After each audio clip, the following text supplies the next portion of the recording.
I Should Be Writing, Season 21, Episode 3. Well, I should be writing. I should be working on my craft. I should be writing. I should be submitting my next draft. But I'm sitting home watching Doctor Who. Hi there. My name is Mer Lafferty, and you are traveling through another dimension. A dimension not only of sight and sound, but of mind.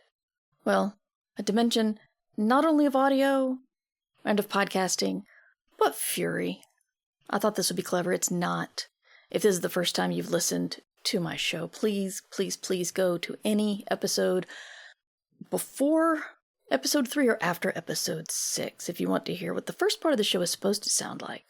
But this is literally my 4th time recording this because of reasons you don't even need to know because they're quite boring. Boring things can be utterly destructive too.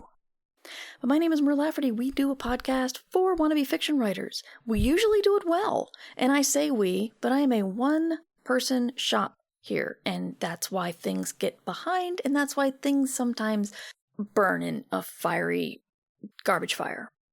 But what happens is, I wanted to record smooth, non-live streamed intros for you guys, talk about stuff without, conversating? Where am I from? Without talking to chat or relying on anything visual. I do a live stream of this podcast, but I'm trying to add a little bit more to make it friendlier to podcast listeners. There was my problem. So I recorded intros for 2 episodes and lost them. And then I have recorded several others, and because I'm having a Murphy's kind of day, everything that has gone wrong will. I'm not even sure this is going to get to you. I really don't. You could just have like 4 raw episodes thrown into the feed with me cackling in the background. I hope not. Because you know what? We are the actual live stream parts. There are 3 really good interviews with authors that are amazing. And I have an episode I'm pretty happy about. So all I ask is be patient for the next 4 episodes. The actual live stream part's going to be fine. The intro part, not so much, because it is vacation eve for me, and I was really hoping to get 5 episodes done. And it is 5:29 p.m., and I'm still recording intros. So, yeah. First, we're going to talk to Rachel Howzell Hall, the author of The Last One. Rachel Howzell Hall is a critically acclaimed author of several best-selling mysteries and crime thrillers, and this is her first foray into romantasy. She was a lot of fun to talk to. Let's get to that.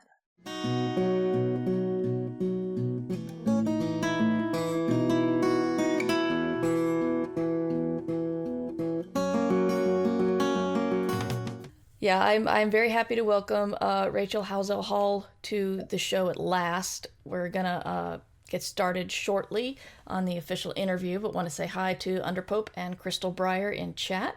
Hope you guys are doing okay, or as people are saying these days, as well as can be expected. Oh, weird. My one of my cameras is doing something strange. Let's see what that is. Nope, that's not it. I love it when stuff goes wrong and you gotta guess. It's like, you're just like, I've never done this before. What is happening? Oh, I know what that is. Never mind. There, I'll do this. No one will see it. It's just too clever. Anyway, haha. Under the circumstances, yes, Underpope. All right. All right. Welcome back to I Should Be Writing, and I am delighted to at last have on my show Rachel Howzell Hall, the author of The Last One and many other books. We're going to talk about all the books, Rachel, but welcome to the show. Glad to have you. I am so happy to be here. Happy Thursday. Happy Thursday. Yeah, we Rachel's now like among the people who have been most patient with me and various technical problems we've had on the show. So third time's the charm. Yay. Yeah. Well, you do so much for us writers. So Oh, thank you. you deserve praise.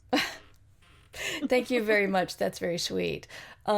But yeah, let's talk about your book to start out with. You've got the fish hooks in. You just grab people immediately and engage emotions and all of that like a punch to the jaw. It's pretty amazing. Thank you. Thank you. No, I try not to linger too much in, navel gazing, and want to just come at you with, especially the first sentence of any book that I've written, and just give a sense of urgency or immediacy that things are happening even while we're standing like over there somewhere. Life is going on all around us. Yeah. Yeah. So do you want to tell us about the plot? Sure. I would love to. So this is a story about a woman who wakes up in this forest outside of a grubby little town, and she doesn't realize or understand how she got to this grubby little forest outside this grubby little town, what her name is, or why she's there. But she soon discovers that she may have to save the world. How to do that, she doesn't know, but she soon enlists the help of a hot blacksmith, because like hot blacksmith. Everybody likes a hot blacksmith. Yeah. And his unreliable, sticky-fingered sister to help her figure out, one, who she is and how she is supposed to understand who she is and her role in the world. And of course, she goes on adventures and meets friends and enemies and may or may not fall in love. And it's a story about self-discovery. Like every story that I write, it's a story about a woman who's in an environment that is harsh and may not be welcoming to her, and may think that she doesn't belong there, and are actively trying to keep her from advancing. So while this is, romantasy, is very much grounded in a reality of women working hard to just simply exist and do what they're supposed to do. Yeah. I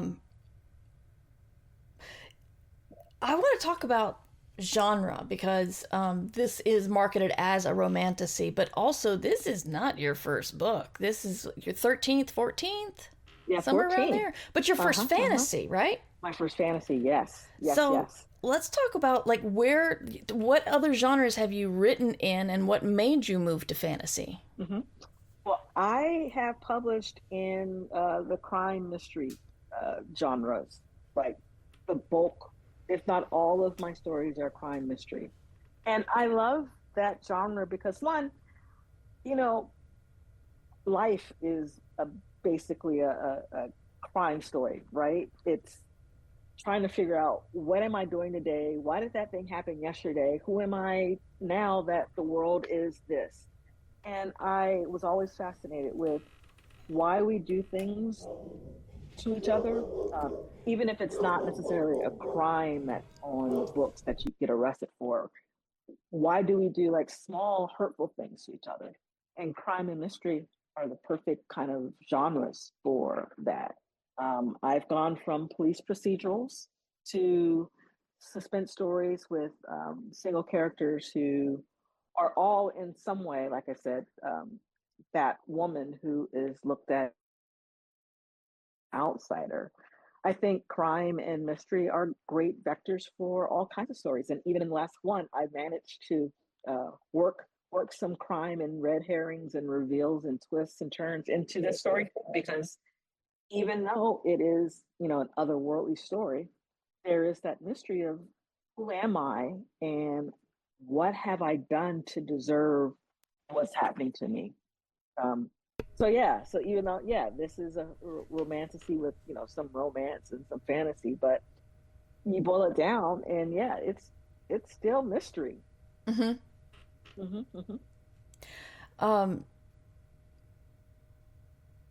But what made you decide the new genre?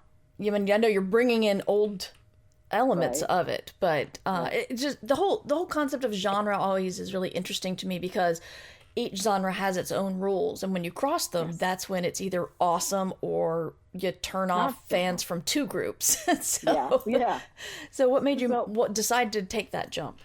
it was opportunity. I've always kind of mixed my voice with, crime, from noir to suspense to psychological thriller. So even within that, I'm constantly kind of moving to see, well, what does this story need to be?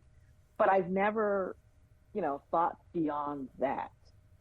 It wasn't until Liz Peltier, who is the publisher of Red Tower and Entangled, she came to my agent and she announced that she was going to launch Red Tower, which is now this imprint that publishes these high concept stories with gorgeous, gorgeous books. And she asked if I was interested in exactly. Oh, and also the inside, the Yes. case. Oh Yeah, wow, that's true. Wow. yeah, yeah. And she's like, do you want to try this? Do you want to do this series, this duology that I have in mind? Because she read my stuff from before, so she knew I was a crime uh, thriller writer. And I think that is probably what intrigued her to see what I would do. And because I knew who Liz was and I knew how powerful she was and how respected and, out of the box thinker, I, of course, said yes.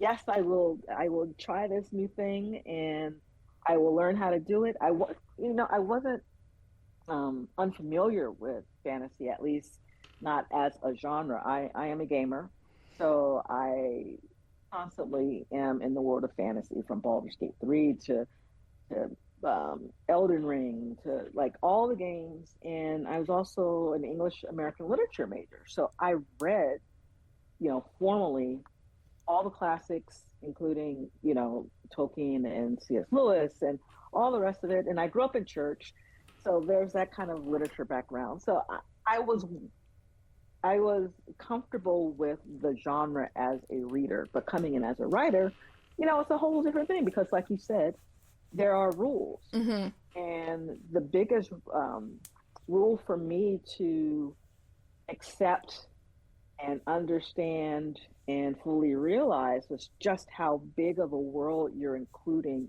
in your story. Yeah. I think that was the hardest part for me. Right. And you've got to Yeah. understand more of what you're building than you necessarily need to tell people, but it still needs to be there Yeah. because it's But hard to how build much? Right? supports on nothing. Yeah. Yeah. Yeah. No, I never thought about um, how much world there was because I had it all in my head. So I'm like, okay, this animal is called that. They believe in this, but I hadn't put it on page, right? And they're like, well, that needs to go in the book. I'm like, oh, okay. So accepting that, it was kind of hard. Um, and knowing how far to drill down. With crime and thrillers, it's today's world. You break a Yeah. law, you know what your punishment may be. You know how long even your sentence in jail may be, or even down to the fine. And so I never had to think that way. I had to think about, the crime itself and how is this going to be different from Silence of the Lambs, for instance. But it was all very hard and fast, writing crime and thrillers. This is like, oh man, I have to come down. I have to even come up with the name of the order of gods, Mm-hmm. and who am I going to pattern this after? Because you don't necessarily break the will in that way. Like you do use, at least I use, Christian theology Mm-hmm. and African and all the rest of it. But again, it's just how much to put down on the page. In my day job, I'm a writer. I'm a fundraising science writer, and I've learned and I teach for my team that you want enough information, but not too much. You want it so that a potential donor is reading it, and if they have a pie in the oven, the pie will burn because they don't want to put it down. And so I'm bringing that kind of thinking into this story is like I want to provide a lot, but not too much that their eyes get tired Mm-hmm. or they're easily distracted. So finding that balance, that's the rub right there. That's the science. And it it I it it was hard coming into something very new, especially since I've been writing for so long. My first book was published in 2002, but this is an entirely new thing for me. I don't have trunk novels hidden somewhere in the basement of fantasy novels that I've tried to write but failed. This is Mm-hmm. my first and only attempt at, something so new and something so big. So everyone gets to see me learn, on my first time out. Right. But I love it. It's been a wonderful, wonderful thing. I finished the second of the duology not too long ago, and I'm itching to get to the next story because it was fun. I still get to talk about those things that alarm me and scare me and piss me off, but in this new, bigger way that allows for that kind of discourse, for, sharing entire thoughts behind why my characters are doing what they're doing. Yeah. First, two things. I'm going to try really hard not to let this devolve into just talking about Baldur's Gate 3 because I could do it. Yes. And secondly, Rachel wants you to burn your pies. You heard it here first. Yes. So that's what these Burn books the are. pies. That's what these books are for. Burning the pies. Mm-hmm, mm-hmm. Uh, so you said you read a lot of classics. Are you reading anything in the fantasy genre these days that's being published that you want to talk about? I like talking about Am lots of I? books.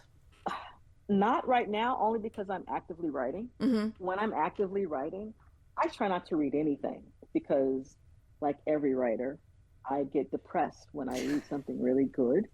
And then I look at my crappy draft and it's like, I'll never succeed. And so I don't read. The only things I read when I'm actively writing is if a friend needs me to read for a blurb or something like that. Other than that, I stay away from good books. Oh Yeah. gosh, yeah, yeah. No, it's already hard when you're bringing a story into a world, and the last thing I need is to read anything by N.K. Jemisin and then look at my thing and it's like, yeah, I can't do this. I can't do it. Yeah, yeah. I But had I had the exact same thing. I was reading The Expanse when I was writing my first space murder mystery, and it's not oh that's not even a no, space murder mystery, but it is like a space adventure, right. and And it's damn good. I got depressed. Yeah, Yeah. So exactly. And I'm that's like, dangerous. I can't finish this Yeah. book. I just have to put it aside. So Yeah. I Yeah. understand No. completely. Yeah, I always tell new writers, it's like, yeah, read before you start writing, but then once you start writing, just try and get your own thing done first, and then go back, like maybe third draft, start writing again. Yeah, But I mean, start reading again. But in the very beginning, that's a dangerous, dangerous thing, even for experienced writers like me. yeah, yeah. Hmm. Do you Yeah. see yourself going back to crime or thriller? Oh, I'm still writing crime thriller. So uh so the second of this series with Kai, the second one comes out in August, and actually in July, I have the first of a PI procedural coming out then. So I'm writing a crime story at the same time I'm writing fantasy. So yeah, no, that's Wow. always going to be because I love it. I probably should kind of let one thing go, and hopefully that'll be my day job so that I can keep writing both Yeah. worlds. Because one informs the other. Crime helps me with um, voice, the musicality of what I'm writing, and I bring that into fantasy. The wanting to hear how I say things rather than how N.K. Jemisin has taught me to say things because I read her. Mm-hmm. Crime also helps with me in the plotting and wanting to make sure I stick the reveals and the red herrings and all that inside, the fantasy. And then fantasy helps me for my crime think bigger and being more bold than what I would have been had I not written fantasy. So they both help me a lot. And again, all of it helps me remain disciplined.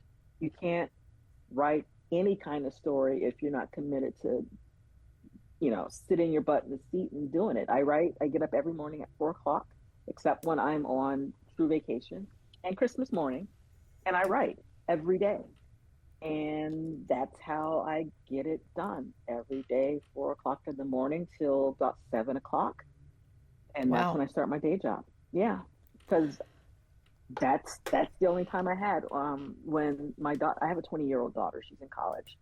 But before she went to college, we had to get her ready for school, and then there's soccer practice and dental, orthopedic, all the stuff that, working moms do. And 4 o'clock was the only time that I had to myself, where I only had to feed the pets and make coffee and then just write. I didn't have to do laundry or feel guilty about taking time away from my family. 4 o'clock was it. And so 4 o'clock, it stays because I give myself the best words, and then I give my day job employer what's left. So how do you structure like the actual nitty gritty? Do you have if you're working on two projects at once, do you have I'm going to work on this first until I get X number of pages, words, time, and then you switch to the next one, or how does that work? I do it by due date. Usually my thrillers are always due the same time every year, July 1st. So knowing that is my North Star for the fantasy, that is usually due December. So this is what I do. So I will start on the thriller, and with them, I'm with Thomas and Mercer, and they're very, very, very structured, which is wonderful for me. I'm a control freak and I like organization. So I look at the due dates. I will do a first draft, and while they're looking at that for edits with my developmental editor, I will hop over to the fantasy and do the outlining then for that. Then I will turn in that very comprehensive outline, because by then I have edits back from my dev editor at Thomas and Mercer. I'll work on those, send those off, and then I'm back to the fantasy. So it's constantly back and forth and staying busy in those gaps of time and spaces with all the editors. So right now, I'm working on the number 2 in the series for this PI procedural, while I'm waiting for edits for the fantasy for number 2 for the number 2 fantasy. So It'll be like that all year, where I'm handing one thing off and then turning and taking something back. That's very structured. I'm amazed. Yeah. No, it's quite a process, and I sometimes wonder how I do it. Yeah. Because it's just so natural now for me. When you have to do something, you have to do it. There's no choice, and it just becomes a part of you. And it's not until later when you're like, how did I do all that? I look back at, when I, had my daughter in the house and she had all those things, and I'm driving around the city of Los Angeles, taking her here and there while still having a job and still writing. I was talking to my mother the other day. I'm like, how did I do all that? And she's like, you just do it. You don't think about how. It just has to be done, and so you do it. And that's how I look at my writing. It's like, it's crazy. I know it is, but nature finds a way, as they say. And the rest. Yeah, I when I had my kid, I had a friend who had twins around the same time. And we'd get together, once the kids were like toddlers or something, and we'd get together and they'd play, and I'd look around, and like their house was clean. I have since then learned about ADHD and why I am the way I am, and so I don't feel so badly when I go to somebody's house and it's like there's no clutter anywhere, but I did at the time. And she had 2, and I'm like, how do you do this? She's like, I can't not do it. And so I think we all, I know exactly what you're talking about. And also I got, maid service. because I found myself being angry for having to take the few moments that I did have scrubbing the toilet. I'm like, well, let professionals do something, that they're trained. I'm trained to rate things. Yeah. Other people, there are whole companies that do that and will improve the quality of my life and won't make me as angry at my husband as I have to be, because I am scrubbing the toilet when I just sat down. So yeah. And and that's the other thing. It's like, I am blessed to have a family that gives me that space I need to create, to write. That's me. That's who I am. And my daughter, now that she's, a young woman, she sees that. And she sees that, yes, she can be someone's, daughter and someone's eventually mother and wife and all the rest of it. But she is who she is. And she can still be whatever that was that became other things all her life. She sees that I loved books from my very beginning. I loved books and I love writing. And yeah, I'm her mom. I'm her mother and his wife and her daughter and all the rest of it. But I'm also just Rachel, the girl who likes books and words. And this is me. This is something that has always been me. And I'm glad I'm surrounded by people who accept that and celebrate it. That's and awesome. Encourage it. Yeah. Support structure is very important. It really is. Zoom is telling us our time is counting down. Can we get where we can find you online? Sure. Find me at www.rachelhowzell.com. I'm also on Instagram at rhowzell Hall. We will be putting all those links in the show notes and links to both the last one and one of your more recent thrillers, I suppose. What Fire Brings, yes. Yes. But I'm going to go put up a BRB sign and say goodbye to Rachel. But thank you for being on the show. Thank you for inviting me.